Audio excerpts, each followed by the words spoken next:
நீ கூறிய வார்த்தைகளை நினைவு கூறுகிறோம். அப்பொழுது இயேசு அவளிடம், உயிரும் உயிர்வதும் நான், என்னை விசுவாசமாய் இருக்கிறவன் மரித்தாலும் உயிர் வாழ்வான் என்றார்.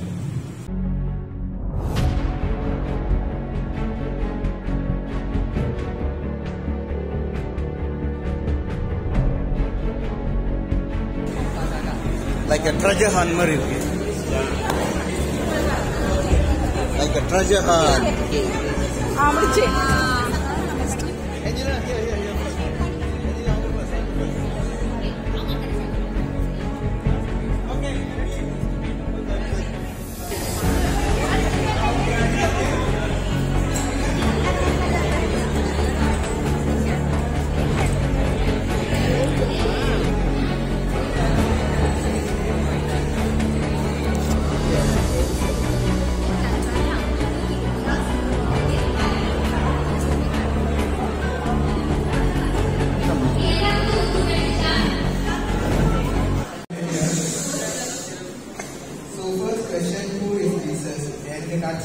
Son of God and the Savior of humanity.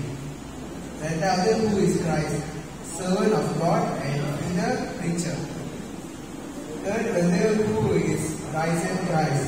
The risen Christ refers to Jesus Christ after his resurrection from the dead and died for the people of God and resurrected to glorify the God's name Father. எனவே என் அன்பார்ந்த சகோதர சகோதரிகளே, உறுதியோடு இருங்கள், நிலையாய் நில்லுங்கள். ஆண்டவருக்காக நீங்கள் உழைப்பது வீண் போகாது என்பதை அறிந்து ஆண்டவரின் பணியை இன்னும் அதிகமாக எப்போதும் செய்யுங்கள் என்று கேட்டார்கள். ஓகே, சோ இங்க வந்து very straightforward. என்னுடைய மகிமை நன்மை போது நம்ம எவ்வளவு வாழ்க்கையில விசுவாசமா இருக்கோமோ அவ்வளவு நல்லது. ரெசரக்ஷனை பத்தி நீ என்ன நினைக்கிற? What is your believe of resurrection? அதே தெரியலாமா? நீ என்ன நினைக்கிற ரெசரக்ஷனை பத்தி?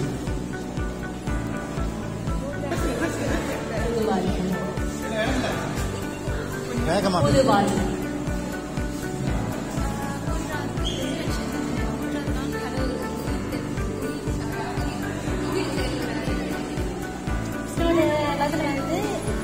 இயேசு நம்ம பாவங்களுக்காக மறித்து, நம்ம பாவங்களை மன்னித்து, நம்ம பாவங்களை மறித்து உயிர்த்து மீண்டும் ஒரு வருகைக்காக நம்ம எல்லாமே தயாராக இருக்கிறோம். நீங்க திருப்பி பழைய மொழி கதை அதே இருந்தீங்கன்னா பிரயோஜனம் இல்லை. இன்னைக்கு அடிவாங்க இருந்தீங்கன்னா அப்ப திருப்பி அதே படிச்சுன்னா அவங்க அப்பா கீழே பண்ணிடுவாங்க. இந்த அடிச்சு இதை உடைக்காது வாழாது கெட்டுப்போ அப்படி விட்டுருவாங்க. அதே மாதிரி நம்ம மாறணும், அதில் முயற்சி செய்ய வேண்டும். சரிங்களா? அப்பதான் நம்ம வாழ்க்கை மாறும். இல்லாட்டி இப்படிதான் இருக்கும் வாழ்க்கை. நம்ம மனம் மாறணும். நம்ம படைப்பு கடவுள் நம்ம படிச்ச காரணம், முக்கியமான காரணம் என்ன தெரியுமா? கடவுளை படைப்பு என்ன முக்கியமான மெயின் இம்பார்ட்டன்ட் வந்து என்ன? கடவுளோட படைப்பு. ஓகே, கடவுளோட படைப்பு வந்து என்னன்னு நம்ம பார்க்கலாம். கடவுளை ஒவ்வொரு படைப்பு நம்ம எதை பார்க்க முடியும்? கடவுளுடைய சொன்னீங்க என்னது? அன்பு. S, very good. ஸோ கடவுளோட அன்பை நம்ம பார்க்க முடியும். கடவுளோட படைப்பு முக்கியமாக கடவுள் நம்ம படைத்தது காரணமே இல்லை. கடவுளை அறிந்து அன்பு செய்து அவர் நம்ம மேல் வைத்த அன்பை போல நாமும் மற்றவர்கள் மீது அன்பு செலுத்த வேண்டும். அதான் கடவுளோட படைப்பாட மிக முக்கியமான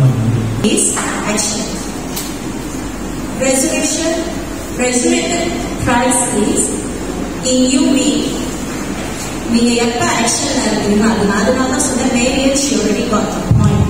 பிகாஸ் நீங்க வந்து பேசுனாங்க, வீசுறது கொண்டு வாங்க, இதுல இருந்து வாங்க, பிகாஸ் ஷி ஆல்ரெடி டச். கரெக்டானா? So now you understand. Thank you so much. இதெல்லாம் நம்ம கொண்டாடுறதுங்க. இந்த விஷயங்கள் எல்லாம் நடக்கிறதுக்கு மிகவும் முக்கியமான ஒரு turning point happen in Roman authority. Rome சாம்ராஜ்யத்துல இது நடந்தது.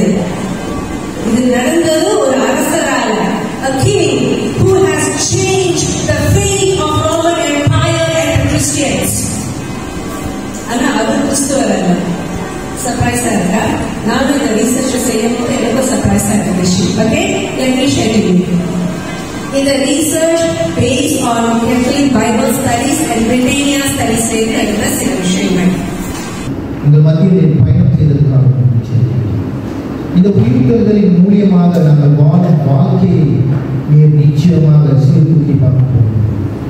உம்மிடமிருந்து நாங்கள் அகன்று போயிருந்தோம் என்றால் மறுபடியும் இந்த உயிர்த்தெழுதல் எங்களுக்கு உம்மிடம் வாழ ஒரு வாய்ப்பை அளிக்கிறது. இந்த நாளில் நாங்கள் அனைவரும் பேச்சாளர்கள் அனைவரையும் உன் உயிர்த்தெழுதலை பற்றி நாங்கள் சமர்ப்பித்தோம். எங்களே நீர் ஆசீர்வதியும்.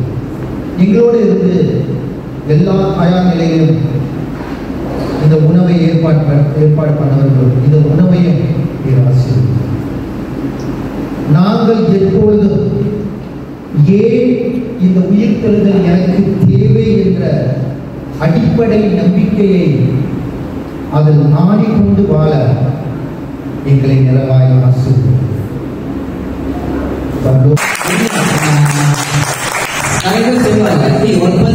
என்னடா உனக்கு பிரச்சனை, என்ன ஸ்ட்ரெஸ்? நான்கு வாழ்ந்துட்டு இருக்கிற வாழ்க்கை நீங்க ஒரு அக்கா சொல்லிருக்காங்க, கடலை விட்டு கொஞ்சம் தள்ளி இருக்கேன் அப்படின்னு. நான் தள்ளி இருக்கல, ஒரு சைடு போட்டேன்னு சொல்லலாம். ரொம்ப நாள் சேர்ச்சிக்கு வரல, ரொம்ப நாள் நம்ம வந்து உண்மையா ஒரு கடவுளா நினைச்சு நம்ம ப்ரே பண்றது வேற, கூட்டாளியா நினைச்சு பேசுறது வேற. கூட்டாளியா நினைச்சு பேசுறது தான் நம்ம நிறைய விஷயத்தை ஷேர் பண்ணுறோம். இன்னைக்கு நிறைய பாடம் அவங்கள்ட்ட கத்துக்கிட்டேன். எனக்கு என்னதுன்னா நான் நிறைய விஷயம் கத்துக்கிட்டேன். ஆக்சுவலி நான் கொஞ்ச நாள் வந்து கடவுளுக்கு ரொம்ப விலகியே இருந்தேன். ஸோ நான் லாஸ்ட் டைம் வந்து ஃபார்மேஷன் வந்தப்போ சரி இன்னும் சரி நான் நிறைய விஷயம் கத்துக்கிட்டேன். எனக்கே தெரியல, நான் ரொம்ப விஷயத்துல வந்து லேக் ஆகிட்டேன். பைபிள் வாய்ஸும் சரி இல்லை மற்ற திங்ஸும் சரி ரொம்ப விஷயத்துல வந்து லேக் ஆகிட்டேன்னு தெரியல. ஸோ அதனால நான் என்ன சொல்றேன்னா, கீழே நிறைய பேர் கூட்டிடுவாங்க. ஏன்னா நீங்க பாக்குறேன் ரொம்ப குறைவா தான் இருக்கீங்க. ஏன்னா நான் வந்து முதல்ல வந்து என்டிசி கூட்டுல நான் போட்டுட்டேன். இங்க என்னென்ன நடக்குது சில வீடியோஸ்லாம் நான் எடுத்து நான் அப்டேட் பண்ணிட்டேன். எனக்கு வந்து அட்லீஸ்ட் ஒரு 5 பேராச்சும் ஒரு டிசிலேருந்து வந்தா இந்த இடமே நடந்திருக்கும். ஏன்னா அந்த லீடர்ஸ் கிட்ட வந்து நிறைய பொட்டன்ஷியல் இருக்கு. அவங்க நிறைய டீச் பண்றாங்க. அவங்களுக்கு நிறைய நாலேஜ் இருக்கு. அவங்ககிட்ட நம்ம நிறைய விஷயம் கத்துக்கலாம். எப்படி நான் கத்துக்கிட்டேனோ அதே நீங்க எல்லாருமே கத்துக்கலாம். முதல்ல வந்து இந்த மாதிரி ஒரு ஃபார்மேஷன் நடத்தணுங்கிற ஐடியா வந்ததுக்கும் இந்த மாதிரி ஒரு விஷயம் நடந்ததுக்கும் முதல்ல வந்து நன்றி சொல்லிக்க விரும்புகிறேன். இப்போ நான் சொல்ல போற விஷயத்துல ஏதாவது தவறுகள் இருந்தாலும் இல்லை யாராவது மனதை புண்படுத்துற மாதிரி பேசினாலும் இப்போ வந்து மன்னிப்பு கேட்கிறேன். பொதுவாகவே நம்மளுக்கு ஒரு பழக்கம் இருக்கு.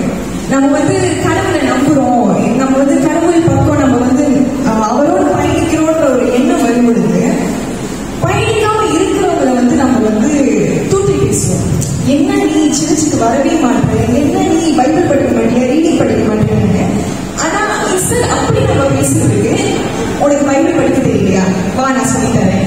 ஏன் சண்டே சர்ச்சுக்கு வர மாட்டேன், என் கூட வா நம்ம ஒன்னா போனா அப்படின்னு உங்க கூட நம்பிக்கை இல்லாதவங்களுக்கு வந்துட்டு நீங்க தோல்ல தண்ணி வா என்னோட சேர்ந்து பயணி அப்படின்னு சொன்னீங்கன்னா வந்துட்டு நம்மளோட பிஎஸ்சி குடும்பம் வந்து இன்னும் வளர எல்லாரும் நம்பிக்கையோட இன்னும் வந்துட்டு சர்ச்சுக்கு வர ஆரம்பிப்பாங்க அப்படிங்கிற ஒரு நம்பிக்கை எனக்கு இருக்கு.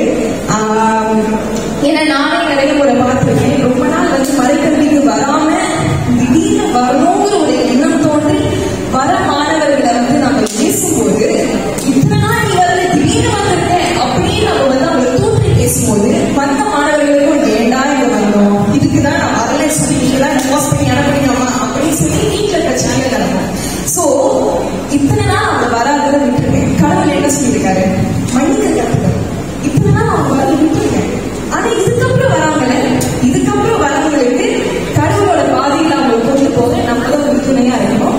ஸோ அவங்க சொன்ன மாதிரிதான் இதுக்கப்புறம் வர இருக்கிறவங்களும் வராதவங்களையும் நம்ம தான் இழுத்து பிடிச்சு மாடி கொண்டு வரலாம். ஸோ